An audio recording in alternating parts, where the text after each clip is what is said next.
மனசு ரொம்ப உடைஞ்சு போயிருக்கு.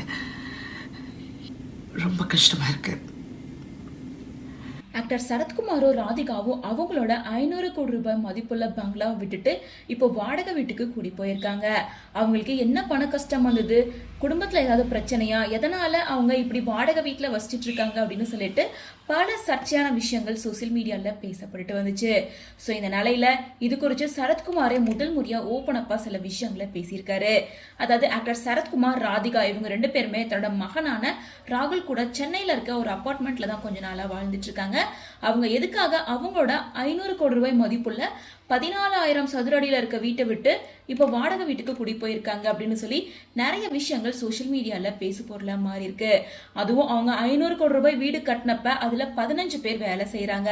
பங்களாவுல 7 டோர் இருக்கு அப்படின்னு சொல்லிட்டு அது மூடுறதுக்கு ரொம்ப கஷ்டமா இருக்கு, விண்டோஸ் க்ளோஸ் பண்ண ரொம்ப கஷ்டமா இருக்கு, அந்த வீட்டை மெயின்டைன் பண்ண முடியல, அதனாலதான் அவங்க அபார்ட்மெண்ட்ல இருக்காங்க அப்படின்னு சொல்லிட்டு பலருமே அவங்களோட ஒப்பீனியனை ஷேர் பண்ணிட்டு இருந்தாங்க. இன்னொரு பக்கம் ராதிகா அண்ட் சரத்குமாருக்கு நிறைய கடன் பிரச்சனையா இருக்கு, அவங்க கடன்ல சிக்கி இருக்காங்க. ஸோ சொந்த வீட்டுல இருக்க முடியாம தான் இப்போ வாடகை வீட்டுல இருக்காங்க அப்படின்னு சொல்லிட்டு இருந்த நிலையில இது குறித்து பேசின சரத்குமார் என்ன சொல்லியிருக்காருன்னா, நான் வீடு கட்டினப்ப 500 கோடி ரூபாயில வீடு கட்டியிருக்கேன்னு சொல்றாங்க, 14,000 சதுரடியில வீடு கட்டியிருக்கேன்னு சொல்றாங்க. யாராச்சும் இவ்வளோ பெரிய வீடை வச்சுட்டு பூட்டிட்டு வாடகை வீட்டுக்கு போவாங்களா? என் குடும்பம் ரொம்ப பெருசுதான், ஆனா 500 கோடி ரூபாய்க்கெல்லாம் என்கிட்ட வீடு கிடையாது. நான் ஆசைப்பட்டு கட்டின முதல் வீடு அதுதான். ஒருவேளை நான் 500 கோடி ரூபாய்க்கு வீடு கட்டினேன்னா நான் எதுக்கு சினிமால நடிக்கிறேன்? ஸோ பேங்க்ல போட்டு வட்டியை வச்சுக்கிட்டு வீட்டுல ஜாலியா என்ஜாய் பண்ணலாம் இல்லையா? நான் ஏன் அப்படி செய்யாம இப்படி இருக்கேன் அப்படின்னு சொல்லி ரொம்ப ஃபன்னியா பேசியிருக்காரு. அதாவது சரத்குமார் தனக்கு 500 கோடி ரூபாயில பங்களா எல்லாம் கிடையாது அப்படின்னும், இப்போ அவங்க அபார்ட்மெண்ட்ல இருக்கிறது உண்மைதான், ஏன்னா அவங்க வீட்டோட ரெனோவேஷன் ஒர்க் ஒரு பக்கம் நடந்துட்டு இருக்கு.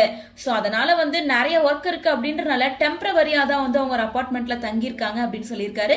ஸோ அந்த ஒர்க் எல்லாம் முடிச்சுட்டு மறுபடியும் அவங்க வீட்டுக்கு அவங்க போயிருவாங்க அப்படின்றதையும் மென்ஷன் பண்ணியிருக்காரு.